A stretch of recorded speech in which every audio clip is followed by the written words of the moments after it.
नमस्कार, भोरे भोर आपका बहुत बहुत अभिनंदन करते हैं, स्वागत करते हैं। आपके साथ भारत लाइव का ये संबंध ऐसे ही बना रहे, इसकी अपेक्षा भी करते हैं। भोरे भोर जो खबर लेकर के आपके सामने आए हैं, उसने बिहार की राजनीति में कहीं ना कहीं एक बड़ा भूचाल ला के रख दिया है। भूचाल इसलिए हम कह रहे हैं कि चुनावी रण में जहां एक तरफ गठबंधन के साथी दल एक दूसरे को सहमत देने की कोशिश में लग गए हैं, क्योंकि गठबंधन में अभी तक सीट शेयरिंग का फॉर्मूला तय नहीं हुआ है और तय नहीं होने के कारण एक दूसरे को हमेशा दबाव की राजनीति करने की बात पहले से भी आप देखते आ रहे हैं।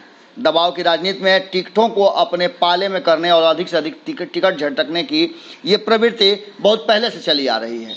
आप जानते हैं कि अब जिस तरह की राजनीतिक शुरुआत हुई है, उसमें गठबंधन के बिना सत्ता तक पहुंचना थोड़ा मुश्किल लगता है।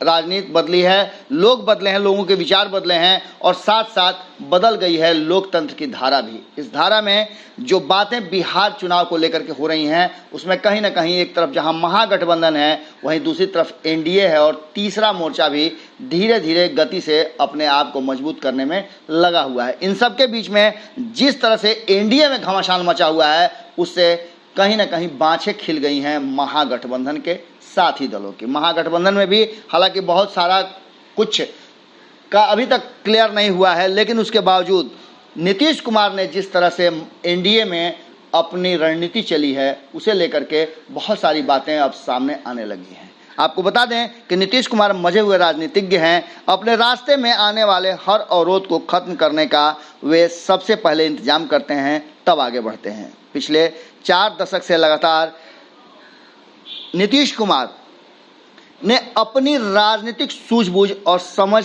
में लगातार इजाफा किया है और इतना ही नहीं, सत्ता पर भी कामयाब अपनी सूझबूझ और रणनीति के कारण ही रहे हैं। लालू प्रसाद को बिहार की राजनीति में साथ देने का, उन्हें नेता प्रतिपक्ष का पहली बार कुर्सी दिलवाना हो या फिर बिहार के मुख्यमंत्री की कुर्सी तक नीतीश कुमार के द्वारा लालू प्रसाद को ले जाने का प्रयास हो, उस सब में कहीं ना कहीं नीतीश कुमार सफल हुए हैं। इतना ही नहीं, नीतीश कुमार की नीति और योगदान लालू प्रसाद के साथ भी बहुत बड़ा रहा है। दुनिया की सबसे बड़ी पार्टी भाजपा को हमेशा घुटनों के बल खड़े होने के लिए मजबूर करने वाले और पीछे पीछे चलने के लिए बाध्य करने वाले नीतीश कुमार की रणनीति को आप यूं ही छोटा करके नहीं देख सकते हैं।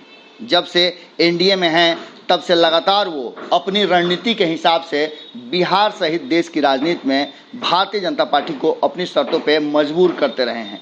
इतना ही नहीं, साथी दलों पर भी उनका प्रभाव जबरदस्त रहा है। आपको बता दें कि भाजपा में उनके नीति, रणनीति और सम्मान में जरा सी कमी आई तो उन्होंने अपने आप को झट से अलग कर लिया था 2013 में। इतना ही नहीं, भाजपा का डर दिखाकर उन्होंने अपने पुराने विरोधियों को भी अपने साथ, अपने समर्थन के लिए बिना शर्त मजबूर कर लिया था। इतना ही नहीं, नीतीश कुमार जब भी जरूरत महसूस हुई, अपने हिसाब से अपनी रणनीति और राजनीति को आगे बढ़ाते रहे हैं और लोग उनके साथ खड़े नजर आए हैं।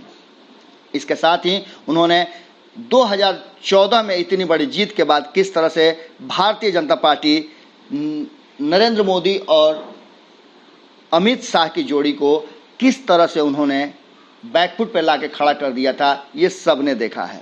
उसके बाद जैसे ही उन्हें लगा कि अब ये सब कुछ हो गया, महागठबंधन में उनकी स्थिति कमज़ोर हो सकती है, क्योंकि धीरे धीरे लालू प्रसाद और उनके पार्टी का वर्चस्व बढ़ने लगा था और एक झटके में उन्होंने फिर से महागठबंधन से बाहर होकर एनडीए के साथ हाथ मिला लिया और बिहार की राजनीति में वो फिर से स्थापित हो गए। पहले से ही हाथ फैलाए, दोनों बाहें फैलाए एनडीए और भारतीय जनता पार्टी उनके लिए तैयार थी और अब एक बार फिर से बिहार विधानसभा चुनाव के पहले नीतीश कुमार की रणनीति कामयाब होती नजर आ रही है।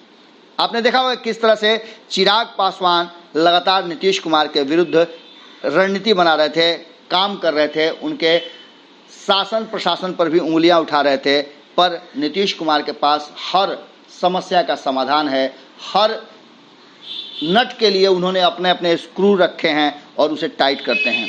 एनडीए के अपने सहयोगी भाजपा लोजपा का स्क्रू टाइट कर दिया है एक बार फिर से उन्होंने। इस बार पुराने स्क्रू ड्राइवर का उन्होंने प्रयोग किया है। आपको पता है कि एनडीए में मांझी एपिसोड की शुरुआत हो चुकी है।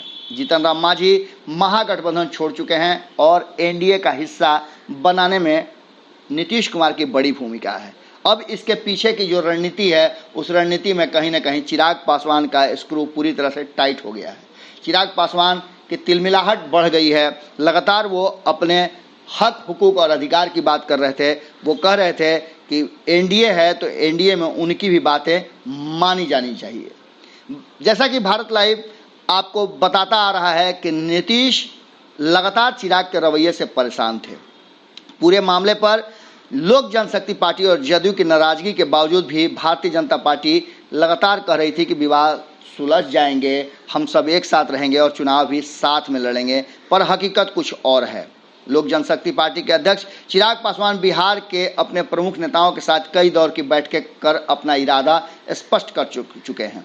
उन्हें नीतीश की नीति, रणनीति और रवैये से परेशानी है, इसका उन्होंने खुलासा भी कर दिया है। नीतीश सरकार के कार्यशैली पर भी लगातार चिराग पासवान सवाल खड़े करते रहे हैं।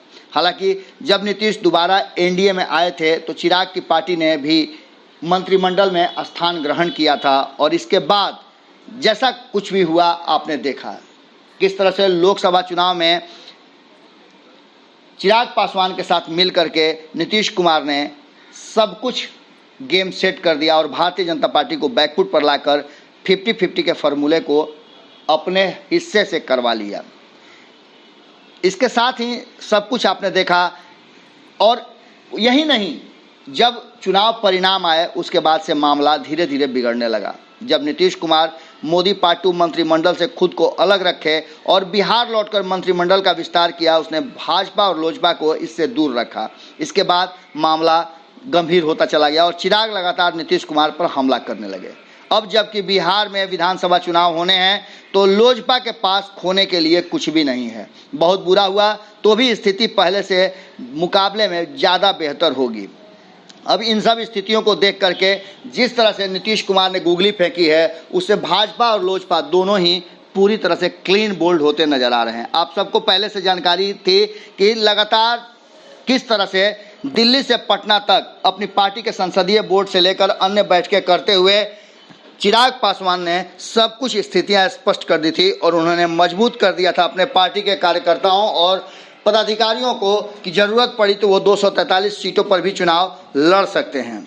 अब चुनावी दंगल उनके इस फैसले के बाद से काफ़ी दिलचस्प मोड़ पे आ गया है। एलजेपी के वरीय नेता का कहना है कि बैठक में चिराग पासवान ने एक एक कर सारे कारणों को गिनाया जिसके कारण उन्हें ऐसा स्टैंड लेना पड़ रहा है। इससे पहले भी भारत लाइव ने आपको बताया है कि चिराग पासवान ने 6 तारीख को समय निश्चित किया है कि वो अपनी पार्टी की बैठक करेंगे और बैठक में कोई बड़ा फैसला ले सकते हैं।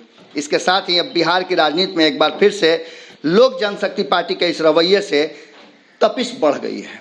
आपको बता दें कि इसके साथ ही चिराग पासवान ने पुराने कई हवाले दिए हैं। उन्होंने साफ तौर पे कहा है कि जिस तरह से दर्जनों पत्र लिखने के बाद बिहार के मुख्यमंत्री ने उनको नज़रअंदाज किया, कोई नोटिस नहीं किया, ये उनके लिए बड़ा चिंता की विषय है। चिराग पासवान ने कहा कि उनके लिए प्रधानमंत्री नरेंद्र मोदी से बात करना आसान है लेकिन नीतीश कुमार से बात करना बड़ा ही मुश्किल है। ऐसी परिस्थिति में अपने सम्मान और कार्यकर्ताओं की भावनाओं को किनारे कर नीतीश कुमार का गुणगान करना एलजेपी के वश में नहीं है, जबकि वादों के अनुसार नीतीश कुमार ने बिहार की जनता को साथ धोखा किया है और इस धोखे के साथ वो शामिल नहीं हो सकते हैं।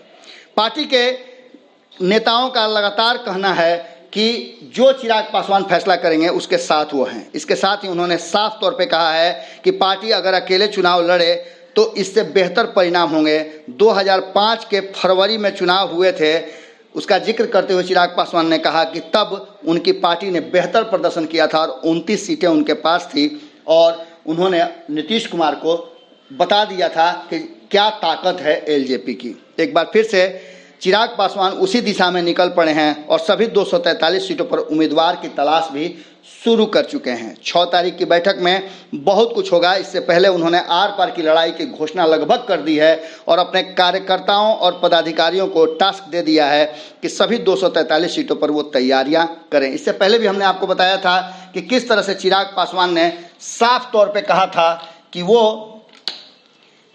आगे चल करके नीतीश कुमार के विरुद्ध प्रत्याशी भी खड़ा कर सकते हैं।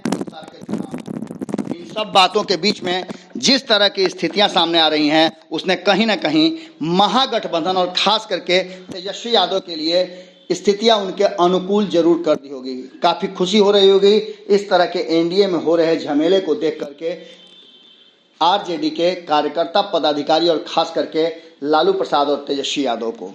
क्या होगा ये तो वक्त बताएगा, लेकिन 6 तारीख को चिराग पासवान क्या फैसला लेते हैं, क्या वो 243 सीटों पर चुनाव लड़ने की घोषणा करते हैं। महागठबंधन के लिए ये एक बड़ा उम्मीद का किरण सामने आ गया है।